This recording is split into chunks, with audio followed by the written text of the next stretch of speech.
All right, everybody. So I want to share a great food that you will enjoy this Thanksgiving.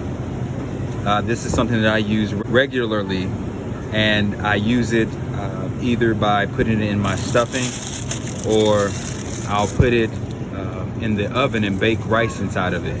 So you can do that. But these are bell peppers. Really, really good for you. Inside of those bell peppers, as far as, well, of course you find seeds, but also you'll have vitamins A, vitamin C, and vitamin E. And A is going to be good for your eyes, okay? You'll have beta carotene, and it's good for your skin. You also find vitamin C in it. The vitamin C is great for your immune system.